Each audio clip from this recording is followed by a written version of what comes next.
ಕರ್ತನಲ್ಲಿ ಪ್ರಿಯ ಸಹೋದರ ಮತ್ತು ಸಹೋದರಿಗಳೇ, ಯೇಸು ಕ್ರಿಸ್ತನ ನಾಮದಲ್ಲಿ ತಮ್ಮನ್ನು ವಿಶೇಷವಾಗಿರ್ತಕ್ಕಂಥ ಈ ಟಿ ವಿ ಕಾರ್ಯಕ್ರಮಕ್ಕೋಸ್ಕರ ತಮ್ಮನ್ನು ಆಹ್ವಾನಿಸ್ತಕ್ಕಂಥನಾಗಿದ್ದೇನೆ. ದೇವರು ನಮ್ಮನ್ನು ಪ್ರೀತಿ ಮಾಡುವನಾಗಿದ್ದಾನೆ. ಪ್ರತಿಯೊಬ್ಬ ಮನುಷ್ಯನು, ಪ್ರತಿಯೊಬ್ಬ ಹೆಣ್ಮಗಳಾಗಲಿ ಅಥವಾ ಗಂಡ್ಸು ಮಕ್ಕಳಾಗಲಿ ಯಾರೇ ಆಗಲಿ, ನಾವು ದೇವರ ರಾಜ್ಯಕ್ಕೆ ಹೋಗಬೇಕೆಂಬುದೇ ದೇವರ ಉದ್ದೇಶವಾಗಿದೆ. ಅದಕ್ಕೋಸ್ಕರ ಅನೇಕರು ಈ ಲೋಕದಲ್ಲಿ ಕಷ್ಟದಲ್ಲಿ, ಸಮಸ್ಯೆಯಲ್ಲಿ, ಕಾಯಿಲೆಯಲ್ಲಿರ್ತಕ್ಕಂಥ ಪ್ರತಿಯೊಬ್ಬರಿಗೆ ದೇವರು ವಿಶೇಷವಾದ ಆಧರಣೆ ಕೊಡ್ತಕ್ಕಂಥನಾಗುತ್ತಾನೆ. ಫೆಬ್ರವರಿ 27ನೇ ತಾರೀಕು 2600 ಈ ಇಸ್ವಿಯಲ್ಲಿ ನನಗಾಗಿರ್ತಕ್ಕಂಥ ಒಂದು ಸಾಕ್ಷಿಯನ್ನು ಹೇಳಕ್ಕೆ ನಾನು ಇಷ್ಟಪಡ್ತೇನೆ. ಆ ದಿನ ಬೆಳಗ್ಗೆ ನಾನು ಸುಮಾರು 9:30 ಗಂಟೆಗೆ ನಾನು ಮನೆಯಿಂದ ಕೆಲಸಕ್ಕೆ ಹೋಗ್ತಕ್ಕಂಥ ಸಮಯದಲ್ಲಿ ನನಗೆ ಯಾವುದೋ ಒಂಥರ ನೋವು ನನ್ನಲ್ಲಿ ಬಂತು. ಆ ನೋವಾದ ತಕ್ಷಣ ಆ ನೋವಿಂದ ನಾನು ತಡೆದೇ ನಮ್ಮ ಸಹೋದರನ ಕರ್ಕೊಂಡು ನಾನು ಆಸ್ಪತ್ರೆಗೆ ಹೋದೆ. ಆಸ್ಪತ್ರೆಗೆ ಹೋದ ತಕ್ಷಣ ಡಾಕ್ಟ್ರ್ ಹೇಳಿದ್ರು, ಇಮಿಡಿಯೇಟಾಗಿ ನೀನು ಅಡ್ಮಿಟ್ ಆಗಬೇಕೆಂಬುದಾಗಿ. ಅಡ್ಮಿಟ್ ಆಗಿ ಆ ಡಯಾಗ್ನೋಸ್ ಮಾಡ್ತಕ್ಕಂಥ ಸಮಯದಲ್ಲಿ ಹೃದಯದಲ್ಲಿ ಸ್ವಲ್ಪ ಸಮಸ್ಯೆ ಇದೆ ಎಂಬುದನ್ನು ಕೇಳಲ್ಪಟ್ಟು ಈ ಸುದ್ದಿ ಎಲ್ಲ ಜನಗಳಿಗೆ ಹೇಳಿದ ತಕ್ಷಣ ಪ್ರತಿಯೊಬ್ಬರೂ ಗಾಬರಿಯಾಗಿ, ಪ್ರತಿಯೊಬ್ಬರು ನನ್ನನ್ನು ಕಾಪಾಡಬೇಕೆಂಬತಕ್ಕಂಥ ಒಂದು ಆಸೆಯಿಂದ ಎಲ್ಲ ಓಡಿ ಬಂದರು. ಸ್ನೇಹಿತರು, ಸಂಬಂಧಿಕರು ಎಲ್ಲರೂ ಬಂದು ನನ್ನ ರಕ್ಷಣೆಗೋಸ್ಕರ ಪ್ರಯಾಸಪಟ್ಟರು.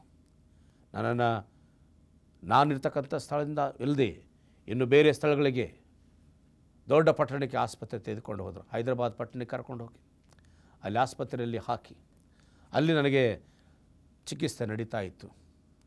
ಅನೇಕ ಸ್ನೇಹಿತರು ಬಂದು, ಅನೇಕ ಸಂಬಂಧಿಕರು ಬಂದು ಅವರಿರ್ತಕ್ಕಂಥ ಹಣ, ಅವರಿರ್ತಕ್ಕಂಥ ಬೆಳ್ಳಿ, ಅವರಿರ್ತಕ್ಕಂಥ ಬಂಗಾರ ಎಲ್ಲವನ್ನು ಮಾರಬೇಕು, ನಾವು ಪಾಸ್ಟನ್ನು ಕಾಪಾಡಬೇಕೆಂಬುದಾಗಿ. ಪ್ರಿಯ ಸಹೋದರ ಸಹೋದರಿಯರೇ, ನಿಮ್ಮೆಲ್ಲರಿಗೆ ಇಷ್ಟಪಡ್ತೇನೆ. ಆವತ್ತು ನಾನು ತಿಳ್ಕೊಂಡಿದ್ದೇನೆ, ಜನರು ನಮ್ಮ ಮೇಲೆ ಎಷ್ಟು ಮಟ್ಟಿಗೆ ಪ್ರೀತಿ ಇಟ್ಟಿದ್ದಾರೆ. ಒಬ್ಬ ದೇವ ಸೇವಕನ್ನು ಕಾಪಾಡಲಿಕ್ಕೆ ಎಷ್ಟು ಮಟ್ಟಿಗೆ ಪ್ರಯಾಸ ಪಡ್ತಾ ಇದ್ದಾರೆ. ಒಬ್ಬ ನಮ್ಮ ಸ್ನೇಹಿತನು ಭಾಳ ಹತ್ರ ಇರ್ತಕ್ಕಂಥವ್ರು ಮನೆ ಕಡೆ ಬಂದು ಹೆಚ್ಚು ಕಡೆ 1 ಲಕ್ಷ ರೂಪಾಯಿ ತೆಗೆದುಕೊಂಡು ಬಂದು ಕೊಟ್ಟನು. ಹೇಗಾದರೂ ಮಾಡಬೇಕು, ಸಹೋದರನನ್ನು ಕಾಪಾಡಬೇಕೆಂಬುದಾಗಿ. ನಮ್ಮ ಮಿಸ್ಸಸ್ ಹೇಳಿದಾಗ ನಮ್ಮ ಮಿಸ್ಸಸ್ ಬೇಡ ಅಂದರು, ಕೇಳಲಿಲ್ಲ. ಇದನ್ನು ತೆಗೆದುಕೋ, ಇದನ್ನು ಉಪಯೋಗಿಸ್ರಿ, ಆಮೇಲೆ ವಾಪಸ್ ಕೊಡ್ರಿ ಅಂತ. ಪ್ರಿಯ ಸಹೋದರ ಸಹೋದರಿಯರೇ, ಹಣ ಮುಖ್ಯವಲ್ಲ, ನಮಗಿರ್ತಕ್ಕಂಥ ಸಂಬಂಧವನ್ನು ಎಷ್ಟು ಪ್ರಾಮುಖ್ಯ ಎಂಬುದನ್ನು, ನನ್ನನ್ನು ಕಾಪಾಡಲಿಕ್ಕೋಸ್ಕರ ನನ್ನ ಸ್ನೇಹಿತರು, ನನ್ನ ಕುಟುಂಬದ ಎಲ್ಲ ಪರಿವಾರದವರು, ಹೆಂಡತಿ, ಮಕ್ಕಳು ಎಲ್ಲರೂ ಪ್ರಯಾಸ ಪಟ್ಟಾಗ, ಅದೇ ರೀತಿ ಪ್ರಪಂಚದಲ್ಲಿ, ಈ ಭೂಲೋಕದಲ್ಲಿ ಸಾಯ್ತಕ್ಕಂಥ, ಗಲಿಬಿಲಿಗೆ ಕಾರಣರಾಗಿರ್ತಕ್ಕಂಥ, ಕಾಯಿಲೆಯಲ್ಲಿ ಕಷ್ಟಪಡ್ತಕ್ಕಂಥ, ಪಾಪದ ಕಾಯಿಲೆ ಸಿಕ್ಕಾಕೊಂಡಿರ್ತಕ್ಕಂಥ ಈ ಜನಗಳನ್ನು ಕಾಪಾಡಲಿಕ್ಕೆ ಪರಲೋಕದಲ್ಲಿ ಕೆಲವು ಜೀವಿಗಳು ನಮ್ಮ ವಿಷಯದಲ್ಲಿ ಆಸಕ್ತಿ ಉಳ್ಳವರಾಗಿದ್ದಾರೆ. ಪರಲೋಕದಲ್ಲಿ ನಮ್ಮ ವಿಷಯದಲ್ಲಿ ಆಸಕ್ತಿ ಪಡುವವರು ಯಾರು? ಪರಲೋಕದಲ್ಲಿ ನಮಗಾಗಿ ಯೋಚನೆ ಮಾಡ್ತಕ್ಕಂಥವ್ರು 4 ಜನಗಳಿದ್ದಾರೆ. 4 ಜೀವಿಗಳು ನಮಗೋಸ್ಕರ ಹಗಲು ರಾತ್ರಿ ಯೋಚನೆ ಮಾಡ್ತಕ್ಕಂಥರಾಗಿದ್ದಾರೆ. ಆ ಹಗಲು ರಾತ್ರಿ ಯೋಚನೆ ಮಾಡ್ತಕ್ಕಂಥ ಜೀವಿಗಳಲ್ಲಿ ಮೊದಲನೇದಾಗಿ ದೇವರು, ಎರಡನೇದಾಗಿ ಯೇಸು ಕ್ರಿಸ್ತನು, ಮೂರನೇದಾಗಿ ಪವಿತ್ರಾತ್ಮನು ಮತ್ತು 4ನೇದಾಗಿ ದೇವದೂತನು. ಈ 4 ಜೀವಿಗಳು ನಮ್ಮೆಲ್ಲರ ವಿಷಯದಲ್ಲಿ ಅವರು ಯೋಚನೆ ಮಾಡ್ತಕ್ಕಂಥರಾಗ್ತಾರೆ. ಒಂದು ದಿವಸ ಒಂದು ರೋಗಿ ಆಸ್ಪತ್ರೆಯಲ್ಲಿತ್ತು. ಆಸ್ಪತ್ರೆಯಲ್ಲಿರುವಾಗ ಆ ರೋಗಿಯನ್ನು ಏನು ಮಾಡಬೇಕು ಗೊತ್ತಿಲ್ಲ. ಆ ಸಮಯದಲ್ಲಿ ಆ ರೋಗಿ ಸಾಯ್ತಾನೆಂಬುದಾಗಿ ಎಲ್ಲರೂ ತೀರ್ಮಾನ ಮಾಡಿದರು. ಆದರೆ ಒಬ್ಬ ವ್ಯಕ್ತಿ ಬಂದು ಹೇಳ್ತಾನೆ, ಇವನು ಸಾಯೋದಿಲ್ಲ, ಇವನನ್ನು ಕಾಪಾಡ್ತಕ್ಕಂಥ, ಈ ಕಾಯಿಲೆನೇ ಸ್ವಸ್ಥ ಮಾಡ್ತಕ್ಕಂಥ ಒಬ್ಬ ಡಾಕ್ಟ್ರ್ ಇದ್ದಾನೆ, ಅವನು ಇನ್ನು 2 ದಿವಸದಲ್ಲಿ ಬರ್ತಾನೆ ಎಂಬುದಾಗಿ. ಎಲ್ಲರೂ ಹೇಳ್ತಾರೆ ಸಾಯ್ತಾನೆ ಎಂಬುದಾಗಿ. ಇಲ್ಲ, ಇವನು ಸಾಯೋದಿಲ್ಲ, ಅವನು ಕಾಪಾಡ್ತಾನೆ ಎಂಬುದಾಗಿ. ಅಲ್ಲಿ ರೋಗಿಯಲ್ಲಿ ಒಂದು ಆಸಕ್ತಿ ಹುಟ್ಟಿತು, ಅಣ್ಣ ತಮ್ಮರಲ್ಲಿ ಆಸಕ್ತಿ ಹುಟ್ಟಿತು, ಬಂಧು ಬಳಗದಲ್ಲಿ ಆಸಕ್ತಿ ಹುಟ್ಟಿತು. ಪ್ರಿಯರೇ, ನಿಮಗೆ ಎಚ್ಚರಿಕೆ ಇಷ್ಟಪಡ್ತೇನೆ. 2 ದಿನಗಳಾದ ಮೇಲೆ ಆ ಡಾಕ್ಟ್ರ್ ಬಂದನು. ಡಾಕ್ಟ್ರ್ ಬಂದು ಆ ಕೇಸರ ತಾಯಿನ ಕೈಯಲ್ಲಿ ತೆಗೆದುಕೊಂಡು ಆ ರೋಗಿಯನ್ನು ಸ್ವಸ್ಥ ಮಾಡಿದನು. ಅಯ್ಯೋ, ಆ ಕುಟುಂಬದಲ್ಲಿ ಹೇಳಾರದಂಥ ಸಂತೋಷ. ಅದೇ ರೀತಿ ಪ್ರಿಯರೇ, ಇವತ್ತು ನನ್ನನ್ನು ಕಾಪಾಡ್ತಕ್ಕಂಥ, ಈ ಕಾಯಿಲೆಯಿಂದ ಶಾರೀರಿಕ ಕಾಯಿಲೆ ಇಲ್ಲ, ಆತ್ಮೀಯದ ಕಾಯಿಲೆಯಿಂದ ಸ್ವಸ್ಥ ಮಾಡ್ತಕ್ಕಂಥವನು ಒಬ್ಬನಿದ್ದಾನೆ. ಅವನು ಬೇರೆ ಯಾರಿಲ್ಲ, ಯೇಸು ಕ್ರಿಸ್ತನು. ಅದಕ್ಕೋಸ್ಕರ ಈ ದೇವರು, ಪರಲೋಕದ ದೇವರು ನಿನ್ನನ್ನು ಕಾಪಾಡಲಿಕ್ಕೋಸ್ಕರ ಈ ಲೋಕವನ್ನು ಪ್ರೀತಿ ಮಾಡಿ ತನ್ನ ಒಬ್ಬನೇ ಮಗನಾಗಿರ್ತಕ್ಕಂಥ ಯೇಸು ಸ್ವಾಮಿಯನ್ನು ಈ ಭೂಲೋಕಕ್ಕೆ ಕಳಿಸಿದ್ದಾನೆ. ಅದಕ್ಕೆ ಬೈಬಲ್ ಸತ್ಯವೇದಗಳು ಹೇಳ್ತದೆ, ಯೋಹಾನ ಬರೆದ ಸುವಾರ್ತೆ 3ನೇ ಸಂಧಿ 16ನೇ ವಚನದಲ್ಲಿ ದೇವರು ಲೋಕದ ಮೇಲೆ ಎಷ್ಟೋ ಪ್ರೀತಿಯನ್ನಿಟ್ಟು ತನ್ನ ಒಬ್ಬನೇ ಮಗನನ್ನು ಕೊಟ್ಟನು. ಆತನ ನಮ್ಮ ಒಬ್ಬನಾದರೂ ನಾಶವಾಗದೆ ಎಲ್ಲರೂ ನಿತ್ಯ ಜೀವ ಪಡೆಯಬೇಕೆಂಬುದಾಗಿ ಆತನ ಇಚ್ಛೆಯಾಗಿದೆ. ಅದಕ್ಕೋಸ್ಕರ ದೇವರು ನಿನ್ನ ಕಾಪಾಡೋದಕ್ಕೋಸ್ಕರ ಆತನು ಸಹಾಯ ಮಾಡ್ತಕ್ಕಂಥನಾಗಿದ್ದಾನೆ. ಆತ ನಿನ್ನ ಕಾಪಾಡೋದಕ್ಕೋಸ್ಕರ ಆತನು ಪ್ರಯಾಸ ಮಾಡ್ತಕ್ಕಂಥನಾಗಿದ್ದಾನೆ. ಅದಕ್ಕೋಸ್ಕರ ಪ್ರಿಯ ನನಗೆ ಎಚ್ಚರಿಕೆ ಇಷ್ಟಪಡ್ತಾನೆ. ಆ ಸೃಷ್ಟಿಕರ್ತನ ದೇವರು, ಲೋಕವನ್ನೇ ಸೃಷ್ಟಿ ಮಾಡಿದ ದೇವರು, ಪ್ರಾಣಿ ಪಕ್ಷಿಗಳನ್ನು ಸೃಷ್ಟಿ ಮಾಡಿದ ದೇವರು, ಕ್ರಿಮಿಕೀಟಗಳನ್ನು ಸೃಷ್ಟಿ ಮಾಡಿದ ದೇವರು, ನನ್ನಂಥ ನಿನ್ನಂಥ ಒಬ್ಬ ಕ್ರಿಮಿ ಧೂಳಿಗೆ ಸಮನಾಗಿರ್ತಕ್ಕಂಥ ನಿನ್ನನ್ನು ಕಾಪಾಡಲಿಕ್ಕೆ ಆತನ ಸಿದ್ಧನಿರುವಾಗ ನಮ್ಮ ಕರ್ತವ್ಯ ಏನಂತಂದರೆ ದೇವರ ಯೋಜನೆಗೆ ಸಹಕಾರ ಮಾಡ್ತಕ್ಕಂಥದ್ದೇ ಬಹಳ ಪ್ರಾಮುಖ್ಯವಾಗಿದೆ. ನೀನು ಸಹಕಾರ ಮಾಡದಿದ್ದರೆ ರಕ್ಷಣೆ ಹೊಂದಲಿಕ್ಕಾಗೋದಿಲ್ಲ ಪ್ರಿಯರೇ. ಪರಲೋಕದಲ್ಲಿ ನಾವು ಸೇರಬೇಕಾದ್ರೆ ದೇವರು ಮಾಡಿರ್ತಕ್ಕಂಥ ಯೋಜನೆಯಲ್ಲಿ ನೀನು ಹೋಗಬೇಕಾಗಿದೆ, ನೀನು ಸೇರಿಕೊಳ್ಬೇಕಾಗಿದೆ. ಅದಕ್ಕಾಗಿ ದೇವರು ನಮ್ಮನ್ನು ಬಹಳ ಪ್ರೀತಿಯಿಂದ ಕರೀತಾ ಇದೆ. ನನ್ನ ಮಗಳೇ, ನನ್ನ ಮಗನೇ, ನಿನಗೋಸ್ಕರ ನಾನು ಯೋಜನೆ ಮಾಡಿದ್ದೇನೆ, ನಿನಗೋಸ್ಕರ ನಾನು ಒಂದು ವಿಶೇಷ ಯೋಜನೆ ಮಾಡಿ ನಿನ್ನನ್ನು ಪರಲೋಕ ರಾಜ್ಯದಲ್ಲಿ ಸೇರಿಸ್ಕೊಳ್ಬೇಕೆಂಬುದೇ ನನ್ನ ಉದ್ದೇಶವಾಗಿದೆ. ಅದಕ್ಕಾಗಿ ನೀನು ಬಾ, ನನ್ನಲ್ಲಿ ಸೇರ್ಕೊ ಎಂಬುದಾಗಿ ದೇವರು ಕರೀತಕ್ಕಂಥನಾಗಿದ್ದಾನೆ. ಆ ದೇವರ ಕರಿವಿಕೆ ಯಾರ್ಯಾರು ಕಿವಿಗೊಡುತ್ತಾರೋ ಅವರು ಆ ಪರಲೋಕ ರಾಜ್ಯದಲ್ಲಿ ಸೇರ್ತಕ್ಕಂಥರಾಗಿದ್ದಾರೆ. ಆದಿ ಕಾಂಡದಲ್ಲಿ ಅಥವಾ ಹಳೆ ಒಡಂಬಡಿಕೆಯಲ್ಲಿ ನಾವು ನೋಡ್ತಕ್ಕಂಥರಾಗಿದ್ದೇವೆ. ದೇವರು ಅನೇಕ ರೀತಿಯಲ್ಲಿ ದೇವರ ಮಕ್ಕಳನ್ನು ಕಾಪಾಡಿದ್ದಾನೆ. ಇಸ್ರಾಯೇಲರನ್ನ ಅದ್ಭುತ ರೀತಿಯಲ್ಲಿ ಕಾಪಾಡಿದ್ದಾನೆ. ಅವರಿಗೆ ಊಟ ಕೊಡೋದ್ರ ಮುಖಾಂತರವಾಗಿ, ಅವರಿಗೆ ಸರಿಯಾದ ಸಕಾಲಕ್ಕೆ ಮಳೆ ಕೊಡೋದ್ರ ಮುಖಾಂತರವಾಗಿ, ಅವರಿಗೆ ಕೊಡ್ತಕ್ಕ ಸರಿಯಾದ ಸಮಯಕ್ಕೆ ನೀರು ಕೊಡೋದ್ರ ಮುಖಾಂತರವಾಗಿ ಅದ್ಭುತವಾಗಿ ನೀರು ಕೊಟ್ಟಿದ್ದಾನೆ. ಅಂತಹ ದೇವರು ಇವತ್ತು ನಿನ್ನನ್ನು ಕಾಪಾಡಲಿಕ್ಕೆ ಆತನ ಸಿದ್ಧವುಳ್ಳವನಾಗಿದ್ದಾನೆ. ಅದನ್ನ ಪ್ರಿಯರೇ, ಇವತ್ತಿನ ದಿವಸದಲ್ಲಿ ದೇವರು ನನ್ನ ವಿಷಯದಲ್ಲಿ ಮತ್ತು ನಿನ್ನ ವಿಷಯದಲ್ಲಿ ಆತನ ಇಷ್ಟವುಳ್ಳವನಾಗಿರುವಾಗ ನೀನು ಆತನ ವಿಷಯದಲ್ಲಿ ಎಚ್ಚರಿಕೆಯಿಂದ ತಯಾರಾಗಬೇಕು. ಮೊದಲನೇದಾಗಿ. ಎರಡನೇದಾಗಿ ನೋಡುವಾಗ ಯೇಸು ಸ್ವಾಮಿ, ಅಯ್ಯೋ ಇದು ತುಂಬ ಅದ್ಭುತವಾಗಿರ್ತಕ್ಕಂಥ ಸೃಷ್ಟಿ. ದೇವರೇ ಮನುಷ್ಯನಾಗಿ ಬರ್ತಕ್ಕಂಥದ್ದು. ಯೇಸು ಸ್ವಾಮಿ ಈ ಲೋಕದ ಸೃಷ್ಟಿಕರ್ತನಾಗಿದ್ದರೂ ಸಹ ಆತನು ಆ ಪರಲೋಕವನ್ನು ಬಿಟ್ಟು ಈ ಭೂಲೋಕಕ್ಕೆ ಮಾನವನಾಗಿ ಬಂದನು. ದರಿದ್ರ ಸ್ಥಳವನ್ನು ಆರಿಸಿಕೊಂಡನು. ಇವತ್ತು ನನಗೂ ನಿನಗೂ ಇರಲಿಕ್ಕೆ ಮನೆ ಇದೆ ಪ್ರಿಯರೇ. ನೀನು ಒಂದು ಆಸ್ಪತ್ರೆಯಲ್ಲಿ ಹುಟ್ಟಿರಬಹುದು ಅಥವಾ ಒಂದು ಒಳ್ಳೆಯ ಸ್ಥಳದಲ್ಲಿ ಹುಟ್ಟಿರ್ಬೋದು. ಅದು ಯೇಸು ಸ್ವಾಮಿ ಹುಟ್ಟಿರ್ತಕ್ಕಂಥ ಸ್ಥಳ ಒಂದು ದನದ ಕೊಟ್ಟಿಗೆಯಲ್ಲಿ, ಒಬ್ಬ ಗೋದಲಿಯಲ್ಲಿ ಆತನು ಜನಿಸಿ ನಿನ್ನ ರಕ್ಷಣೆಗೋಸ್ಕರ ಆತನು ಪ್ರಯಾಸ ಪಟ್ಟವನಾಗಿರ್ತಕ್ಕಂಥನಾಗಿದ್ದಾನೆ. ಆತನ ಲೋಕಕ್ಕೆ ಬಂದನು. ಈ ಲೋಕಕ್ಕೆ ಬಂದು ನನಗೋಸ್ಕರ ನಿನಗೋಸ್ಕರ ಈ ಲೋಕದ ಎಲ್ಲ ಬಾಧೆಗಳನ್ನು ಅನುಭವಿಸಿದನು. ಒಂದೇ ಒಂದು ಕಾರಣ, ಹೇಗಾದರೂ ಮಾಡಬೇಕು, ನಾನು ಮಾನವನ ರಕ್ಷಿಸಬೇಕು, ಹೇಗಾದರೂ ಮಾಡಬೇಕು, ನನ್ನ ಮಗಳನ್ನು ರಕ್ಷಿಸಬೇಕು. ಅಯ್ಯೋ ನನ್ನ ಮಗಳು ಕಷ್ಟದಲ್ಲಿದ್ದಾಳೆ, ಅಯ್ಯೋ ನನ್ನ ಮಗಳು ತೊಂದರೆಯಲ್ಲಿದ್ದಾಳೆ, ಇವರನ್ನು ಹೇಗಪ್ಪ ನಾನು ಕರ್ಕೊಂಡು ಹೋಗಬೇಕು. ಅದಕ್ಕೋಸ್ಕರ ದೇವರ ಯೋಜನೆಯಲ್ಲಿ ಯೇಸು ಸ್ವಾಮಿ ಆತನು ಬಂದನು. ಯೇಸು ಸ್ವಾಮಿ ಯಾವಾಗಲೂ ತಾನು ಮಾತಾಡುವಾಗ, ಆತನು ಸಾಮ್ಯ ಹೇಳುವಾಗ ಒಂದೇ ಮಾತಾಡಿದನು, ನಾನು ಈ ಲೋಕಕ್ಕೆ ಬಂದಿರತಕ್ಕಂಥದ್ದು ತಂದೆಯ ಚಿತ್ತವನ್ನು ನೆರವೇರಿಸುವುದಕ್ಕೋಸ್ಕರ. ನಾನು ತಂದೆ ಚಿತ್ತವನ್ನು ನೆರವೇರಿಸುವುದಕ್ಕೋಸ್ಕರ ಇಲ್ಲಿ ಬಂದಿದ್ದೇನೆ. ನಾನು ಒಂದೇ ಒಂದು ಚಿತ್ತ ಏನಂದರೆ, ನಾನು ನನ್ನ ಸುವಾರ್ತೆಯಲ್ಲಿ ನನ್ನ ಮಕ್ಕಳನ್ನು ಕಾಪಾಡಬೇಕೆಂಬುದಾಗಿ.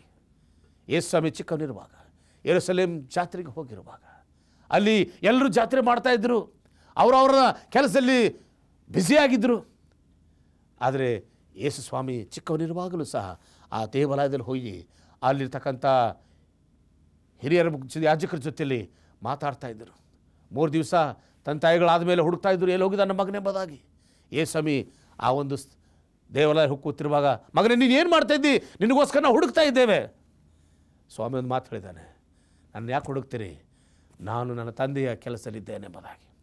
ಪ್ರಿಯ ಸಹೋದರ ಸಹೋದರಿಯರೇ, ಪರಲೋಕವನ್ನು ಬಿಟ್ಟು ಭೂಲೋಕಕ್ಕೆ ಬಂದಿರತಕ್ಕಂಥ ಯೇಸು ಸ್ವಾಮಿ ಪ್ರತಿಯೊಬ್ಬ ಮಾನವನ ರಕ್ಷಣೆಗೋಸ್ಕರ, ಮಾನವನ ಒಂದು ರಕ್ಷಣೆ ಮಾಡಿ ಇವನನ್ನು ಪರಲೋಕ ರಾಜ್ಯ ತೆಗೆದುಕೊಂಡು ಹೋಗಬೇಕೆಂಬತಕ್ಕಂಥ ಒಂದೇ ಒಂದು ಉದ್ದೇಶದ ಪ್ರಿಯರೇ, ಅವನು ಹೇಳ್ತಾನೆ, ನಾನು ನನ್ನ ತಂದೆಯ ಕೆಲಸದಲ್ಲಿದ್ದೇನೆ. ನನ್ನನ್ನು ಹುಡುಕೋದೇನು ನೀವು, ನಾನು ಯಾವ ಉದ್ದೇಶಕ್ಕೋಸ್ಕರ ಬಂದೆ ನಿಮ್ಗೆ ಗೊತ್ತಿಲ್ವೋ? ಅಮ್ಮ ನಿನಗೆ ಗೊತ್ತಿಲ್ಲ ನಾನು ಯಾಕೆ ಇಲ್ಲಿ ಬಂದೇನೆ ಎಂಬುದಾಗಿ, ಅಮ್ಮ ನಿನಗೆ ಗೊತ್ತಿಲ್ಲ ನಾನು ಯಾಕೆ ಈ ಕೆಲಸ ಮಾಡ್ತಾಯಿದ್ದೇನೆ ಎಂಬುದಾಗಿ. ನಾನು ನನ್ನ ತಂದೆ ಕೆಲಸದಲ್ಲಿದ್ದೇನೆ. ಪ್ರಿಯ ಸಹೋದರ ಸಹೋದರಿಯರಿಗೆ ಇವತ್ತು ನಿಮ್ಮೆಲ್ಲರಿಗೂ ಎಚ್ಚರಿಕೆ ಇಷ್ಟಪಡ್ತೇನೆ. ದೇವರ ಮಕ್ಕಳಾಗಿರ್ತಂದು ನಾನು ನೀನು ಯಾವ ಕೆಲಸದಲ್ಲಿದ್ದೇವೆ? ದೇವರ ಕೆಲಸದಲ್ಲಿದ್ದೇವೋ? ಮಾನವ ರಕ್ಷಣೆಗೋಸ್ಕರ ನಾನು ನೀನು ಪ್ರಯಾಸ ಪಡ್ತಾ ಇದ್ದೇವೋ? ದೇವರು ನಿನ್ನಿಂದ ಅಪೇಕ್ಷಿಸ್ತಕ್ಕಂಥ ವಿಷಯ ಅಂದರೆ, ನೀನು ನಮ್ಮ ತಂದೆ ಕೊಟ್ಟಿರ್ತಕ್ಕಂಥ ಕೆಲಸವನ್ನು ನಾವು ಮಾಡಬೇಕಾಗಿದೆ. ತಂದೆ ಕೊಟ್ಟಿರ್ತಕ್ಕಂಥ ಕೆಲಸ ಮಾನವನ ರಕ್ಷಣೆಗೋಸ್ಕರ ಮಾಡ್ತಕ್ಕಂಥ ಕೆಲಸ ಏನು? ಸುವಾರ್ತೆ ಸಾರ್ತಕ್ಕಂಥದ್ದು, ರೋಗಿಗಳಿಗೆ ಭೇಟಿ ಮಾಡ್ತಕ್ಕಂಥದ್ದು, ಅನೇಕ ಪಾಪಿಗಳಿರ್ತಕ್ಕಂಥ ಜನಗಳನ್ನು ಸಾಕಾರ ಮಾಡಿ ಒಳ್ಳೆ ಮಾರ್ಗ ತೆಗೆದುಕೊಂಡು ಬರ್ತಕ್ಕಂಥದ್ದೇ ಅದು ವಿಶೇಷವಾಗಿರ್ತಕ್ಕಂಥ ಕಾರ್ಯ. ಅದಕ್ಕೋಸ್ಕರ ಸ್ವಾಮಿ ಈ ಭೂಲೋಕದಲ್ಲಿ ಆತನಿರುವಾಗ ಆ ಪರಲೋಕದಲ್ಲಿ ಆ ಒಂದು ಪರಿಶುದ್ಧವಾಗಿರ್ತಕ್ಕಂಥ ಯೇಸು ಸ್ವಾಮಿ ನಿನ್ನ ಪಾಪಕ್ಕೋಸ್ಕರ ಆತನು ಆ ಶಿಲುಬೆಯ ಮೇಲೆ ಪ್ರಾಣ ಕೊಟ್ಟಿದ್ದಾನೆ. ಆ ಶಿಲುಬೆ ಮೇಲೆ ಮಾಡಿರ್ತಕ್ಕಂಥ ಪ್ರಾಣವನ್ನು, ಯೇಸು ಸ್ವಾಮಿ ಮಾಡಿರ್ತಕ್ಕಂಥ ಶಿಲುಬೆಯ ಮೇಲೆ ಮಾಡಿರ್ತಕ್ಕಂಥ ತ್ಯಾಗವನ್ನು ಪ್ರಿಯರೇ ಇವತ್ತು ನಾನು ನಿನ್ನ ಯೋಚನೆ ಮಾಡಬೇಕಾಗಿದೆ. ಆತನು ಆ ಶಿಲುಬೆಯಲ್ಲಿ ಘೋರವಾಗಿರ್ತಕ್ಕಂಥ ಸಂಕಷ್ಟಪಟ್ಟಿರ್ತಕ್ಕಂಥದ್ದು, ಕೈಯಲ್ಲಿ ಕಾಲಲ್ಲಿ ಮಳೆ ಹುಡಿಸ್ಕೊಂಡಿರ್ತಕ್ಕಂಥದ್ದು, ಆತನ ಜೀವಿತದಲ್ಲಿ ಅನೇಕ ಸಮಸ್ಯೆ, ಯಾರೂ ಆತನಿಗೆ ಸಾಥಿ ಕೊಡಲಿಲ್ಲ. ಆ ಸಮಯದ ಎಲ್ಲ ಸ್ನೇಹಿತರು ಬಿಟ್ಟು ಹೋದರು, ಬಂಧು ಬಳಗದವರು ಬಿಟ್ಟು ಹೋದರು. ಒಬ್ಬನೇ ಏಕಾಂಗಿಯಾಗಿ ಆ ಶಿಲುಬೆಯ ಮೇಲೆ ತನ್ನ ಪ್ರಾಣವನ್ನು ಕೊಟ್ಟನು. ಪ್ರಾಣ ಕೊಟ್ಟಿರ್ತಕ್ಕಂಥ ಒಂದೇ ಒಂದು ಉದ್ದೇಶ, ನಾನು ಸತ್ತು ಅನೇಕರನ್ನು ದೇವರ ರಾಜ್ಯಕ್ಕೆ ಬೆಳೆಸಬೇಕೆಂಬುದೇ ಆತನ ಉದ್ದೇಶವಾಗುತ್ತೆ. ಅದಕ್ಕೋಸ್ಕರ ಪ್ರಿಯ ಇವತ್ತು ಸಂಚರಿಸ್ತೇನೆ, ದೇವರು ಆತನ ಪ್ರಾಣವನ್ನು ತ್ಯಾಗ ಮಾಡಿರ್ತಕ್ಕಂಥದ್ದು ಯೇಸು ಕ್ರಿಸ್ತನ ತನ್ನ ಜೀವಿತದಲ್ಲಿ ಮಾಡಿರ್ತಕ್ಕಂಥ ತ್ಯಾಗದ ನಿಮಿತ್ತದಿಂದ ಯಾರ್ಯಾರು ಯೇಸು ಸ್ವಾಮಿಯನ್ನು ಸ್ವಂತ ರಕ್ಷಕನಾಗಿ ಅಂಗೀಕಾರ ಮಾಡ್ತಾರೋ ಅವರೆಲ್ಲರೂ ಪರಲೋಕ ರಾಜ್ಯಕ್ಕೆ ಹೋಗಲಿಕ್ಕೆ ಸಾಧ್ಯರಾಗ್ತಾರೆ. ಅದರಿಂದ ಪ್ರಿಯರೇ, ಮೂರನೇದಾಗಿ ನೋಡ್ತೇವೆ, ಪವಿತ್ರಾತ್ಮನು ನಮ್ಮೆಲ್ಲರ ವಿಷಯದಲ್ಲಿ ಕಾಳಜಿ ವಹಿಸ್ತಾ ಇದ್ದಾನೆ. ಯೇಸು ಸ್ವಾಮಿ ಲೋಕವನ್ನು ಬಿಟ್ಟು ಹೋಗುವಾಗ ಒಂದು ಮಾತನ್ನು ಹೇಳಿದ್ದಾನೆ, ನಾನು ನಿಮ್ಮ ಮಧ್ಯದಲ್ಲಿ ಯಾವಾಗಲೂ ಇರೋದಿಲ್ಲ, ನಾನು ನಿಮ್ಮನ್ನು ಬಿಟ್ಟು ಹೋಗ್ತೇನೆ, ಆದರೆ ನಿಮಗೆ ಒಬ್ಬ ಸಹಾಯಕನ ಕಳಿಸ್ತೇನೆ. ಆ ಸಹಾಯಕನಾದರೆ ಸತ್ಯದ ಆತ್ಮನು ಎಂಬುದಾಗಿ. ಪರಿಶುದ್ಧಾತ್ಮನು ನಿನ್ನ ರಕ್ಷಣೆಗೋಸ್ಕರ ಆತನು ಈ ಲೋಕದಲ್ಲಿ ಸದಾ ಜೀವಿಸ್ತಾ ಇದ್ದಾನೆ. ನಾನು ಎಲ್ಲೇ ಹೋಗಲಿ, ಯಾವುದೇ ಸ್ಥಳದಲ್ಲಿ ಹೋಗಲಿ, ಆ ಪರಿಶುದ್ಧಾತ್ಮ ನಮ್ಮ ಜೊತೆಲಿ ಕೆಲಸ ಮಾಡ್ತಾ ಇದ್ದಾನೆ. ಪ್ರಿಯ ಸಹೋದರ ಸಹೋದರಿಯರೇ, ನಿಮ್ಮೆಲ್ಲರಿಗೆ ಅನುಭವ ಇದೆ, ನೀವು ಅನುಭವಿಸ್ತಾ ಇದ್ದೀರಿ.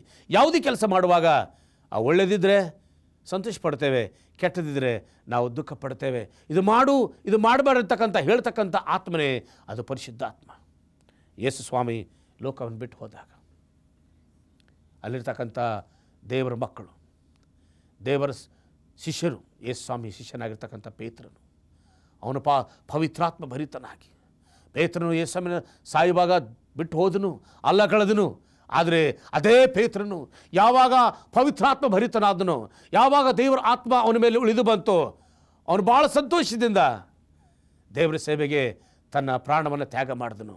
ಆತನು ಒಂದು ಸಲ ಸ್ವಾರ್ಥ ಸೇವೆಯನ್ನು ಮಾಡುವಾಗ ಸುಮಾರು 3,000 ಜನಗಳನ್ನು ದೇವರ ಕಡೆ ಒಂದೇ ಸಮಯದಲ್ಲಿ ಒಂದೇ ದಿನದಲ್ಲಿ ದೇವರ ಕಡೆ ತಿರುಗಿಸಿದ್ದಾನೆ. ಆ ಆತ್ಮ ಬರಲಿಕ್ಕೆ ಕಾರಣ ಇದು ದೇವರ ಆಶೀರ್ವಾದ. ಪವಿತ್ರಾತ್ಮ ಅವನಲ್ಲಿತ್ತು. ಪವಿತ್ರಾತ್ಮನು ಅವನಲ್ಲಿರುವುದರಿಂದ ಅವನು ಊಟದ ವಿಷಯದಲ್ಲಿ ವಿಚಾರ ಮಾಡಲಿಲ್ಲ. ಪವಿತ್ರಾತ್ಮನು ಅವನಿರುವಾಗ ಅವನು ಬಟ್ಟದ ವಿಷಯದಲ್ಲಿ ವಿಚಾರ ಮಾಡಲಿಲ್ಲ. ಅದರಿಂದ ದೇವರ ಪ್ರೀತಿಯಿಂದ ನಮ್ಮನ್ನು ಅಗಲಿಸುವವರು ಯಾರು? ರೋಮಾಯ 8:31 ವಚನದಲ್ಲಿ ಸ್ಪಷ್ಟವಾಗಿ ದೇವರ ವಾಕ್ಯ ಹೇಳ್ತಕ್ಕಂಥದ್ದಾಗಿದೆ. ರೋಮಾಯ 38 ವಚನದಲ್ಲಿ ದೇವರು ನಮಗೆ ಇಂಥ ಒಂದು ಒಳ್ಳೆಯ ಕೊಡಿದ. ಹಾಗಾದರೆ ಈ ವಿಷಯಗಳಲ್ಲಿ ನಾನು ಏನು ಹೇಳೋಣ? ದೇವರು ನಮ್ಮ ಕಡೆ ಇದ್ದರೆ ನಮ್ಮನ್ನು ಎದುರಿಸುವವರು ಯಾರು? ಸ್ವಂತ ಮಗನನ್ನು ಉಳಿಸಿಕೊಳ್ಳದೆ ಆತನನ್ನು ನಮ್ಮೆಲ್ಲರಿಗೋಸ್ಕರ ಒಪ್ಪಿಸಿಕೊಟ್ಟಲ್ಲ, ಮಗನನ್ನು ಕೊಟ್ಟ ಮೇಲೆ ಸಮಸ್ತವನ್ನು ನಮಗೆ ದಯಪಾಲಿಸದಿರುವನೇ. ದೇವರು ಆದುಕೊಂಡವರ ಮೇಲೆ ಯಾರೂ ತಪ್ಪು ಹೊರಿಸಲಾರರು. ದೇವರೇ ನಮ್ಮನ್ನು ನೀತಿವಂತರೆಂದು ನಿರ್ಣಯಿಸುವನಾಗಿದ್ದಾನೆ, ಅಪರಾಧಿಗಳೆಂದು ನಿರ್ಣಯಿಸುವವರು ಯಾರು ಎಂಬುದಾಗಿ. ನಮ್ಮನ್ನು ಯಾರು ನಿರ್ಣಯಿಸುವವರಾಗಿದ್ದಾರೆ? ಪ್ರಿಯರೇ, ಯಾರು ನಮ್ಮನ್ನು ತಪ್ಪಿಗೆ ಹಾಕುವ ಲೆಕ್ಕದ ದೇವರೇ ನಮ್ಮನ್ನು ಆ ತಪ್ಪಿನಿಂದ ದೂರ ಮಾಡಲಿಕ್ಕೆ ಆತನು ಸತ್ಯವಂತನಾಗಿದ್ದಾನೆ. ಅದರಿಂದ ಪ್ರಿಯರೇ, ಇವತ್ತು ನೀವು ಸಚ್ಚಲಿಕ್ಕೆ ಇಷ್ಟಪಡ್ತೇನೆ. ದೇವರು ನಮಗೆ ಸ್ತೋತ್ರವಾಗಲಿ. ದೇವರು ನಮ್ಮೆಲ್ಲರನ್ನ ಆತನು ವಿಶೇಷವಾಗಿ ನಮ್ಮನ್ನು ಆಶೀರ್ವದಿಸಿದ್ದಾನೆ, ವಿಶೇಷವಾಗಿ ನಮ್ಮನ್ನು ನಡೆಸಿಕೊಟ್ಟಿದ್ದಾನೆ. ಅದಕ್ಕೋಸ್ಕರ ನಾವು ಪವಿತ್ರಾತ್ಮನಲ್ಲಿ ನಾವು ಯಾವಾಗಲೂ ಆತನ ಸಹಕಾರದಲ್ಲಿ ನಾವು ನಡ್ಕೊಂಡು ಹೋಗಬೇಕು. ಮತ್ತು ವಿಶೇಷವಾಗಿ ಪಂಚಶಿತ್ತಮ ದಿನದಲ್ಲಿ ಯೇಸು ಸ್ವಾಮಿ ಸತ್ತು ಹೂಣಲ್ಪಟ್ಟು ಪರಲೋಕಕ್ಕೆ ಏರಿ ಹೋಗಿ ಆತನು ಪವಿತ್ರಾತ್ಮನ ಕಳಿಸ್ತೇನೆಂದು ವಾಗ್ದಾನ ಮಾಡಿರುವಾಗ ಪಂಚಶಿತ್ತಮ ದಿನದಲ್ಲಿ ಎಲ್ಲ ದೇವದೂತರು, ಯೇಸು ಸ್ವಾಮಿ ಶಿಷ್ಯರು ಎಲ್ಲ ಒಟ್ಟಾಗಿ ಸೇರಿ ಅವರು ಪ್ರಾರ್ಥನೆ ಮಾಡ್ತಾಯಿದ್ದರು. ಅವರು ಪ್ರಾರ್ಥನೆ ಮಾಡುವಾಗ ಪರಲೋಕದಿಂದ ದೇವರಾತ್ಮನು ಬೆಂಕಿ ಉಪಾಧಿಯಲ್ಲಿ ಪ್ರತಿಯೊಬ್ಬರ ಮೇಲೆ ಬಂತು. ಅವರು ಬೇರೆ ಬೇರೆ ಮಾತುಗಳನ್ನು ಆಡ್ತಕ್ಕಂಥ ಜನಗಳಾಗಿದ್ದರು. ಬೇರೆ ಬೇರೆ ಮಾತನಾಡಿ ದೇವರಿಗೆ ಸ್ತೋತ್ರ ಹೇಳಿದರು. ಯಾವಾಗ ಪವಿತ್ರಾತ್ಮ ಭರಿತರಾದರು ಅವರೆಲ್ಲ ಸ್ಥಳಗಳಿಗೆ, ಯೆರೂಸಲೇಮಿನಲ್ಲಾಗಲಿ, ಯೂದಾಯ ಆಗಲಿ, ಸಮಾರ್ಯ ಎಲ್ಲ ಸ್ಥಳಗಳಿಗೆ ಹೋಗಿ ದೇವರ ವಾಕ್ಯನ ಹಂಚಲಿಕ್ಕೆ ಶುರು ಮಾಡಿದ್ರು. ಆತನ ವಾಕ್ಯ ಪ್ರಪಂಚದ ಮೂಲೆಗೆ ಹೋಗ್ತಕ್ಕಂಥ ವ್ಯವಸ್ಥೆ ಪವಿತ್ರಾತ್ಮನು ಸಹಾಯ ಮಾಡ್ತಾ ಇದ್ದಾನೆ. ಇವತ್ತು ಸಹ ನಾನು ನೀನು ಜೀವಿಸ್ತಕ್ಕಂಥ ಈ ಜೀವಿತದಲ್ಲಿ ದೇವರು ನಮಗೆ ಪವಿತ್ರಾತ್ಮ ಮುಖಾಂತರ ಆತನ ನಡೆಸ್ತಕ್ಕಂಥನಾಗಿದ್ದಾನೆ. ಪವಿತ್ರಾತ್ಮನ ಶಕ್ತಿ ಬಹಳ ಪ್ರಾಮುಖ್ಯದ ಪ್ರಿಯರೇ. ಎಲ್ಲಿ ಪವಿತ್ರಾತ್ಮನ ಕಾರ್ಯ ಇಲ್ಲೋ ಅದು ಕ್ರೈಸ್ತ ಜೀವಿತ ಅಲ್ಲ. ಎಲ್ಲಿ ಪವಿತ್ರಾತ್ಮನ ಶಕ್ತಿ ಇಲ್ಲೋ ಅದು ಕ್ರೈಸ್ತ ಜೀವಿತ ಅಲ್ಲ. ಪವಿತ್ರಾತ್ಮನು ನಮಗೆ ಬಹಳ ಅವಶ್ಯಕತೆ ಇದ್ದಾನೆ. ಪವಿತ್ರಾತ್ಮ ನಮ್ಮ ನಡೆಸುವನಾಗಿದ್ದಾನೆ. ಪ್ರತಿಯೊಂದು ಸತ್ಯಗಳಲ್ಲಿ ನಮ್ಮನ್ನು ನಡೆಸ್ತಾನೆ. ತಪ್ಪು ಹೋಗ್ತಕ್ಕಂಥ ಸಮಯ ನಮ್ಮನ್ನು ಎಚ್ಚರಿಸ್ತಕ್ಕಂಥನಾಗಿದ್ದಾನೆ. ಆ ತಪ್ಪು ಹೋಗ್ತಕ್ಕಂಥ ಮಾರ್ಗದಿಂದ ಕಾಪಾಡಿ ಜ್ಞಾನ ಕೊಡ್ತಕ್ಕಂಥದ್ದೇ ಪವಿತ್ರಾತ್ಮನ ಕಾರ್ಯವಾಗಿದೆ. ಇವತ್ತು ನನ್ನನ್ನು ನಿನ್ನನ್ನು ಒಳ್ಳೆಯ ಮಾರ್ಗದಲ್ಲಿ ನಡೆಸಲಿಕ್ಕೆ ಪವಿತ್ರಾತ್ಮನ ಸಿದ್ಧನಾಗಿರುವಾಗ ನಾನೇನು ಏನು ಮಾಡ್ತಾ ಇದ್ದೇವೆ? ಯಾವ ವಿಷಯದಲ್ಲಿ ನಾವು ಅದನ್ನು ಸ್ವೀಕಾರ ಮಾಡ್ತಾ ಇದ್ದೇವೆ? ಎಂಥ ರೀತಿಯಲ್ಲಿ ನಾನು ಸ್ವೀಕಾರ ಮಾಡ್ತಾ ಇದ್ದೇನೆ? ಪವಿತ್ರಾತ್ಮೆಗೆ ಗೌರವ ಕೊಡ್ತಕ್ಕಂಥದ್ದು ಎಲ್ಲಕ್ಕಿಂತ ಶ್ರೇಷ್ಠವಾದ ಆಶೀರ್ವಾದ. ಅದಕ್ಕೆ ಸ್ವಾಮಿ ಹೇಳಿದ್ದಾನೆ, ಮನುಷ್ಯನು ಮಾಡುವ ಪ್ರತಿಯೊಂದು ಪಾಪಕ್ಕೆ ಕ್ಷಮಾಪಣೆ ಉಂಟು, ಆದರೆ ಒಂದು ಪಾಪಕ್ಕೆ ಕ್ಷಮಾಪಣೆ ಇಲ್ಲ. ಯಾವುದಂದರೆ ದೇವರಾತ್ಮೆಗೆ ವಿರುದ್ಧವಾಗಿ ಮಾತಾಡ್ತಕ್ಕಂಥದ್ದು, ದೇವರ ಆತ್ಮಕ್ಕೆ ವಿರುದ್ಧವಾಗಿ ಕಾರ್ಯ ಮಾಡ್ತಕ್ಕಂಥದ್ದು ಕ್ಷಮಾಪಣೆ ಇಲ್ಲ ಎಂಬುದಾಗಿ ಪ್ರಿಯರೇ. ಯಾಕಂದರೆ ನಮಗೆ ಅಂತರಾತ್ಮದಲ್ಲಿ ದೇವರ ಆತ್ಮವನ್ನು ಕೆಲಸ ಮಾಡುವಾಗ, ಅಂತರಾತ್ಮದಲ್ಲಿ ನಮ್ಮನ್ನು ಎಚ್ಚರಿಸುವಾಗ ನಾನೇನು ಆ ವಾಕ್ಯಕ್ಕೆ ಬೆಲೆ ಕೊಡ್ತಕ್ಕಂಥದ್ದು, ಆ ಪವಿತ್ರಾತ್ಮಕ್ಕೆ ಬೆಲೆ ಕೊಡದೆ. ಯಾರ್ಯಾರು ಪವಿತ್ರಾತ್ಮಕ್ಕೆ ಬೆಲೆ ಕೊಡ್ತಾರೋ ಅವರು ಸತ್ಯದ ಮಾರ್ಗದಲ್ಲಿರ್ತಾರೆ. ಯಾರ್ಯಾರು ಪವಿತ್ರಾತ್ಮಕ್ಕೆ ಬೆಲೆ ಕೊಡ್ತಾರೋ ಅದ್ಭುತ ಕಾರ್ಯಗಳು ಮಾಡ್ತಕ್ಕಂಥವ್ರಾಗಿದ್ದಾರೆ. ಯಾರು ಪವಿತ್ರಾತ್ಮಕ್ಕೆ ಬೆಲೆ ಕೊಡ್ತಕ್ಕಂಥವ್ರಾಗಿದ್ದಾರೋ ಈ ಲೋಕದಲ್ಲಿ ವಿಶೇಷವಾಗಿರ್ತಕ್ಕಂಥ ವ್ಯಕ್ತಿಗಳಾಗಿ ಜೀವಿಸಲಿಕ್ಕೆ ಸಾಧ್ಯವಾಗ್ತದೆ. ಪವಿತ್ರಾತ್ಮನಿಗೆ ಆತನ ನಮ್ಮ ವಿಷಯದಲ್ಲಿ ಆಸಕ್ತಿಗಳು ಆ ಪ್ರಯಾಸ ಪಡುವಾಗ ನಾನೇನು ದೇವರ ಮಾರ್ಗಕ್ಕೆ ಹೋಗ್ತಕ್ಕಂಥದ್ದು ಬಹಳ ಬಹಳ ಅವಶ್ಯಕತೆ ಇದೆ. 4ನೇದಾಗಿ ನೋಡ್ತೇವೆ, ನಮ್ಮನ್ನು ರಕ್ಷಣೆಗೋಸ್ಕರ ದೇವದೂತರನ್ನು ನಮ್ಮನ್ನು ಕಳಿಸ್ತಾ ಇದ್ದಾನೆ. ದೇವದೂತರೇ ನಮ್ಮನ್ನು ಕಾಪಾಡ್ತಕ್ಕಂಥ ವ್ಯವಸ್ಥೆ. ಹೋಗುವಾಗಲೂ ಬರುವಾಗಲೂ ಪ್ರತಿಯೊಂದು ಗಳಿಗೆಯಲ್ಲಿ ದೇವರು ನಮ್ಮನ್ನು ಕಳಿಸ್ತಾನೆ. ಅದಕ್ಕಾಗಿ ದಾವೀದನು ಹೇಳಿದ ರೀತಿಯಲ್ಲಿ ಪ್ರಿಯ 91ನೇ ಕೀರ್ತನೆಯಲ್ಲಿ ದಾವೀದನು ಸ್ಪಷ್ಟವಾಗಿ ಹೇಳ್ತಾನೆ, ನೀನು ಹೋಗುವಾಗಲೆಲ್ಲ ನಿನ್ನ ಕಾಯುವುದಕ್ಕೆ ತನ್ನ ದೇವದೂತರಿಗೆ ಕಳಿಸುವನು, ನಿನ್ನ ಕಾಲು ಕಲ್ಲಿಗೆ ತಗಲಂತೆ ನಿನ್ನನ್ನು ಕೈಗಳಲ್ಲಿ ಎತ್ತಿಕೊಳ್ಳುವರು ಎಂಬುದಾಗಿ 91ನೇ ಕೀರ್ತನೆಯಲ್ಲಿ ಸ್ಪಷ್ಟವಾಗಿ ದೇವರು ನಮ್ಮನ್ನು ಎಚ್ಚರಿಸಿದ್ದಾನೆ. ಪ್ರಿಯ ಸಹೋದರ ಸಹೋದರರೇ, ಎಷ್ಟೋ ಸಲ ನೀನು ಕತ್ತಲೆಯಲ್ಲಿ, ನೀನು ಎಷ್ಟೋ ಸಲ ಸಮಸ್ಯೆಯಲ್ಲಿ ಬಿದ್ದಿರುವಾಗ ಕಾಪಾಡಿದವನು ದೇವರು. ನನ್ನ ಜೀವಿತದಲ್ಲಿ ನೋಡ್ತೇವೆ, ಯೇಸುವಾರ್ತೆ ಸೇವೆ ಜೀವಿತದಲ್ಲಿ ಅನೇಕ ರಾತ್ರಿ ಸಳಿಗಳಿಗೆ ಹೋಗಿ ಸೇವೆ ಮಾಡಿ ನಾನು ವಾಪಸ್ ಬರ್ತಕ್ಕಂಥ ಸಭೆಯಲ್ಲಿ ಅದರ ಕತ್ತಲೆ ಆಗಿರ್ತದೆ. ನನಗೊಂದು ನಂಬಿಕೆ ಇದೆ, ನನ್ನ ಜೊತೆಗಾರನಾಗಿ ಪವಿತ್ರಾತ್ಮನು ದೇವದೂತರು ನನ್ನ ಜೊತೆಲಿ ಯಾವಾಗಲೂ ಇದ್ದಾರೆ ಎಂಬುದಾಗಿ. ಯಾವ ಭಯ ಬರೋದಿಲ್ಲ, ಯಾವ ತೊಂದರೆ ಬರೋದಿಲ್ಲ. ಎಲ್ಲ ಸಮಯದಲ್ಲಿ ದೇವರು ತನ್ನ ದೂತರ ಮುಖಾಂತರ ಆತನ ಕಳಿಸಿ ನಮ್ಮನ್ನು ಕಾಪಾಡುವನಾಗಿದ್ದಾನೆ. ಒಂದನ್ನು ಹೇಳಲಿಕ್ಕೆ ಇಷ್ಟಪಡ್ತೇನೆ. ಒಂದು ದಿವಸ ರಾತ್ರಿ ನಾನು ಸೇವೆಗೆ ಹೋಗಿ ನಾನು ವಾಪಸ್ ಬರ್ತಾಯಿದ್ದೆ. ನನ್ನ ಜೊತೆಯಲ್ಲಿ ಸುಮಾರು 8-10 ಜನಗಳಿದ್ದರು. ಆ 8 ಜನಗಳ ಜೊತೆಯಲ್ಲಿ ರಾತ್ರಿ ಸುಮಾರು 12:30 ರಾತ್ರಿ ಹೆಣ್ಮಕ್ಳಿದ್ದರು ಮತ್ತು ಗಂಡಸು ಮಕ್ಕಳು ಎಲ್ಲ ಸೇರ್ಕೊಂಡಿದ್ದೀವಿ. ನಾವು ಬರ್ತಕ್ಕಂಥ ಹಾದಿಯಲ್ಲಿ ನಮ್ಮ ಗಾಡಿ ಕೆಟ್ಟು ಹೋಯಿತು. ಆ ಗಾಡಿ ಕೆಟ್ಟು ಹೋದಾಗ ಏನು ಮಾಡಬೇಕು ಗೊತ್ತಿಲ್ಲ. ಅಯ್ಯೋ, ಹೆಣ್ಮಕ್ಳಿದ್ದಾರೆ, ರಾತ್ರಿ 12:30 1 ಗಂಟೆಗೆ ನಾನು ಏನು ಮಾಡಬೇಕಂತ ಯೋಚನೆಯಿರುವಾಗ ನಾಟ್ ಈವನ್ 10 ನಿಮಿಷ ಆಗಿರಲಿಲ್ಲ, 10 ನಿಮಿಷ ಸಮಯ ಆಗಿರಲಿಲ್ಲ, ಒಂದು ಇನೋವಾ ಗಾಡಿ ಬಂದುಬಿಡ್ತು. ಇನೋವಾ ಗಾಡಿ ಬಂದು ಆ ಗಾಡಿಯಲ್ಲಿ ಆ ಡ್ರೈವರ್ ನಾವಂತೂ ಗುರ್ತಿರಲಿಲ್ಲ. ಅದೇ ಡ್ರೈವರ್ ಗೊತ್ತಿರೋದು, ಯಾಕೋ ಇಲ್ಲಿ ಪಾಸ್ಟರ್ಗಳು ನಿಂತಾರೆ, ಏನು ವಿಷಯ, ಎಲ್ಲ ಹೆಣ್ಮಕ್ಳಿದ್ದಾರೆ ಎಂಬುದಾಗಿ. ಆ ತಕ್ಷಣ ಅವ್ರು ಬಂದು, ಯಾಕೆ ಪಾಸ್ಟರ್ ಇಲ್ಲಿ ನಿಂತಿದ್ದೀರಂತ ನಾನು ಹೇಳಿದೆ, ಈ ರೀತಿ ಸುವಾರ್ತೆ ಸೇವೆಗೆ ಹೋಗಿದ್ದೇವೆ, ಸುವಾರ್ತೆ ಸೇವೆ ಬರುವಾಗ ನಮ್ಮ ಗಾಡಿ ಕೆಟ್ಟು ಹೋಗಿದೆ, ಪಾಸ್ಟರ್ ಇಲ್ಲಿ ಬಿಟ್ಬಿಡಿ ಅಂತ ಆ ಗಾಡಿ ಆ ಒಂದು ಮನೆಯಲ್ಲಿ ಹಚ್ಚಿ ಅವರಿಗಿರ್ತಕ್ಕಂಥ ಆ ಒಂದು ಗಾಡಿಯಲ್ಲಿ ನಮ್ಮೆಲ್ಲರಿಗೆ ನಮ್ಮ ಮನೆಗಳಿಗೆ ಬಿಟ್ಟರು. ರಾತ್ರಿ ಪ್ರಿಯರೇ, ರಾತ್ರಿ 1 ಗಂಟೆ ಸುಮಾರು, ಯಾರೂ ಇಲ್ಲ. ಅಂಥ ಸಮಯದಲ್ಲಿ ದೇವರು ತನ್ನ ದೂತರ ಮುಖಾಂತರವಾಗಿ ಕಾಪಾಡ್ತಕ್ಕಂಥ ಒಂದು ರಕ್ಷಣೆ ನೋಡ್ತೇವೆ. ದೇವರು ತನ್ನ ಅದ್ಭುತ ಕಾರ್ಯಗಳನ್ನು ಅದ್ಭುತ ಜೀವಿತದಲ್ಲಿ ನಮ್ಮನ್ನು ನಡೆಸಿದ್ದಾನೆ. ನಮ್ಮ ಜೀವಿತದಲ್ಲಿ ದೇವರು ಮಾಡತಕ್ಕಂಥ ಇದೆಲ್ಲ ಉಪಕಾರ ನಾವೆಷ್ಟು ಹೇಳಿದ್ರೂ ಕಡಿಮೆ ಇದೆ ಪ್ರಿಯರೇ. ಅದೇ ಅನುಭವ ನಿನ್ನಲ್ಲೂ ಆಗಿದೆ. ಆದರೆ ನೀನು ಹೇಳಬೇಕು, ಮತ್ತೊಬ್ಬರಿಗೆ ಸಾಕ್ಷಿ ಜೀವಿತ ಕೊಡಬೇಕು, ದೇವರು ಮಾಡ್ತಕ್ಕಂಥ ಉಪಕಾರವನ್ನು ನೆನೆಸ್ಕೊಳ್ಬೇಕು.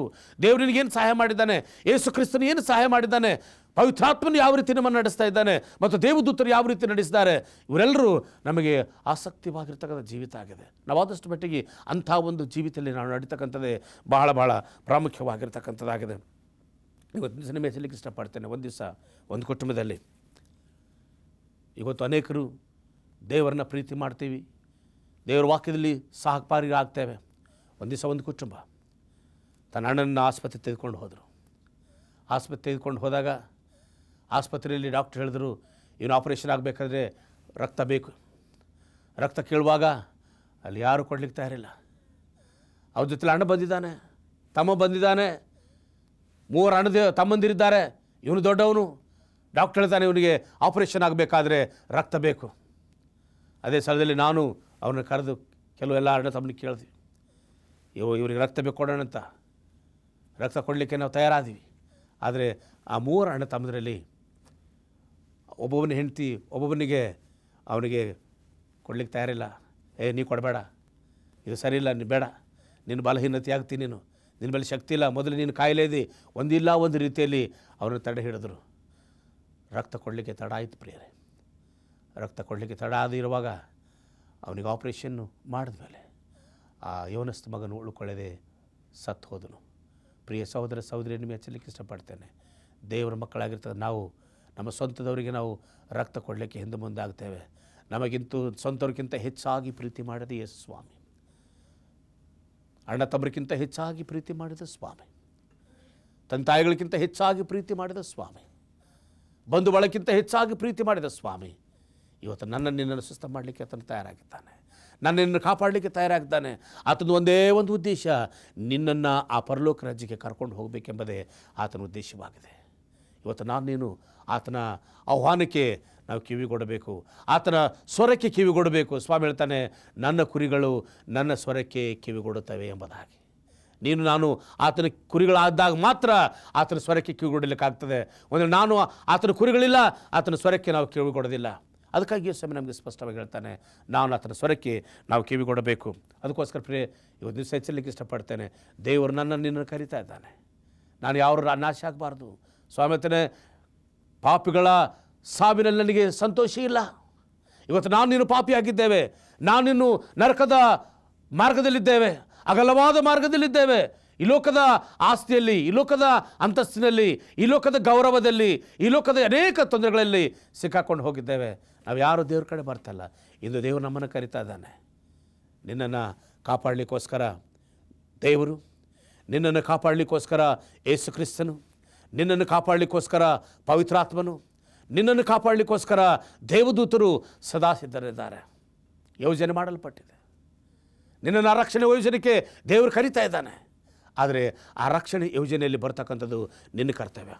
ನೀನು ಎಲ್ಲಿವರೆಗೂ ಆ ತೀರ್ಮಾನ ಮಾಡೋದಿಲ್ವೋ ಅಲ್ಲಿವರೆಗೆ ನಿನಗೆ ರಕ್ಷಣೆ ಆಗೋದಿಲ್ಲ. ಆ ರಕ್ಷಣೆ ನಿನಗೆ ಬೇಕಾ?